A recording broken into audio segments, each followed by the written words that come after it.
नमस्कार, मैं मनीष स्वागत करता हूँ आपको अपने इस यूट्यूब चैनल पे। दोस्तों, एक और वैकेंसी के साथ मैं आपके सामने प्रस्तुत हूँ। तो ये जो वैकेंसी है, ये है आपके भारतीय प्रतिभूति मुद्रालय नासिक की तरफ से, यानी कि इंडियन सिक्योरिटी प्रेस, जो आपके ये सब बॉन्ड पेपर वगैरह होता है या नोट की छपाई होता है, उसकी तरफ से वैकेंसी है। आईटीआई बेस्ड वैकेंसी है। तो आपके लिए डिफरेंट डिफरेंट आईटीआई कर रखे हैं, तो उनके लिए ये वैकेंसी है। तो मैं हमेशा आपको कहता हूँ कि कम से कम साइड से एक आईटीआई डिग्री रखिएगा कभी ना कभी, क्योंकि क्या होता है ना कि आईटीआई डिग्री पे ही बहुत सारे जो सिलेक्शन हो जाते हैं कम नंबर पे। चलिए, तो ये जो वैकेंसी है कब से कब तक भरा जाएगा, क्या होगा, तमाम चीज़ें हम इस वीडियो में डिस्कस करेंगे। चैनल पे नए हैं तो सब्सक्राइब कर दीजिएगा, क्योंकि यहाँ पे आपको सब चीज़ आपको नोटिफिकेशन से समझाई जाएगी। ऐसा नहीं कि कुछ बरगलाने वाली चीज़ आपको यहाँ पे मिलती है। सब चीज़ एक्यूरेट और ऑथेंटिक मिलेगी। तो सबसे पहले हम बात कर ले कि जो आपका एप्लीकेशन फॉर्म है वो कहाँ पे भरा जाएगा। तो ये आपको मैं पीडीएफ सेंड भी कर दूँगा टेलीग्राम पे। टेलीग्राम से जुड़ जाइएगा तो वहाँ पे आप ले लीजिएगा, नहीं तो इस वेबसाइट पे जाके आप और जो है वो फॉर्म भरिएगा। चलिए, अगर हम बात कर लेते हैं कि इसमें क्या क्या जो चीज़ें कौन कौन से पोस्ट के लिए है और क्या क्या एलिजिबिलिटी क्राइटेरिया मांगा गया है, तो सबसे पहले आपको यहाँ पे देखना है कि ये जो वैकेंसी है वो आपके नवंबर 8 तक भरी जानी है। 8 से 8 नवंबर, यानी कि 8 अक्टूबर से 8 नवंबर। और फीस का जो पेमेंट है वो भी आपके 8 नवंबर तक ही होगा। उसके बाद tentative month for online examination जो होगा वो आपके दिसंबर में, इसी दिसंबर में होगा या जनवरी में 2023 में होगा। चलिए नीचे और की ओर बढ़ते हैं। तो यहाँ पे वैकेंसी की हम बात करें तो देखिए, लेवल 1 की पोस्ट है और यहाँ पे आपके जो सैलरी हो जाते हैं पौने 19,000 से लेके सवा 67,000 तक जो है वो आपके जो है वो पे बन जाते हैं। और बाकी इंसेंटिव वगैरह जैसे एचआरए वगैरह हो गया, बहुत सारी चीज़ें मिल जाती है। तो कौन कौन सी वैकेंसी है, तकरीबन आप देखेंगे कि 8 तरह की वैकेंसी है। देखिए, जूनियर टेक्नीशियन की वैकेंसी है, इसमें 30 वैकेंसी है। जूनियर टेक्नीशियन कंट्रोल की वैकेंसी है जिसमें 38 वैकेंसी है। उसी तरीके से junior technician tech support design की है जिसमें कि 2 वैकेंसी है। तो इसी तरीके से आप देख सकते हैं कि सभी में कुछ ना कुछ वैकेंसी आपको देखने को मिलेगा। जूनियर टेक्नीशियन CSD में आपके 5 वैकेंसी है। और अगर हम बात करें, देखिएगा जो वैकेंसी ऊपर दे रखे हैं वो इंक्रीज या डिक्रीज हो सकते हैं कंपनी के रूल के अकॉर्डिंग। चलिए, और अगर हम बात कर लेते हैं कि इसकी जो देखिए जो EWS है, are tentative vacancy, are tentative. EWS reservation is subject to further directive of government of India, यानी कि उसमें भी कुछ चेंजेज हो सकते हैं EWS वैकेंसी में, जो आपके कुछ वैकेंसी इसके लिए जो रखे गए हैं। चलिए, और डिसेबिलिटी वगैरह को भी आरक्षण, मतलब कि जो प्रॉपर एक एक सरकार का आरक्षण होता है वो सब लागू होते हैं, क्योंकि गवर्नमेंट की कंपनी है। तो और अगर आप ऑलरेडी कहीं जॉब होल्डर हैं तो नो ऑब्जेक्शन सर्टिफिकेट उस समय आपको प्रोड्यूस करना है जब आपके डॉक्यूमेंट वेरिफिकेशन होंगे। ये तो सभी लोगों को पता होगा। चलिए, हम एज क्राइटेरिया की बात कर लेते हैं। तो जनरल एज रखा गया है 25 ईयर तक, यानी कि आप यहाँ पे एज मिला लीजिएगा कि कब से कब तक बॉर्न होना चाहिए, यानी कि 8/4/2004 से पहले और 9/11/2097 से बाद होना चाहिए आपके। जो है वो बोथ डेट इंक्लूसिव, मतलब होता है कि दोनों इस डेट पे भी है तो कोई दिक्कत नहीं है। ठीक है, अब आगे देख लेते हैं जो आपके एज रिलैक्सेशन होता है, जो तमाम वो तो आपको पता ही होगा, तो इसको बताने की ज़रूरत नहीं है। ये आप वैकेंसियाँ भरते भरते आपको समझ में आ गया होगा।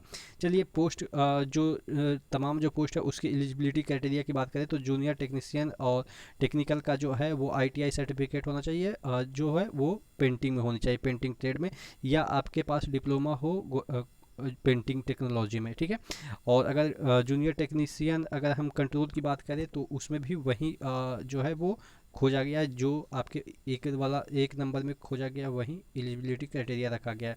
उसी तरीके से थर्ड अगर हम बात करें, थर्ड पोस्ट की, हम junior technician tech support design का, तो इसमें मांगा गया है कि जो आपके ITI सर्टिफिकेट होना चाहिए, इनग्रेवर का होना चाहिए, ठीक है।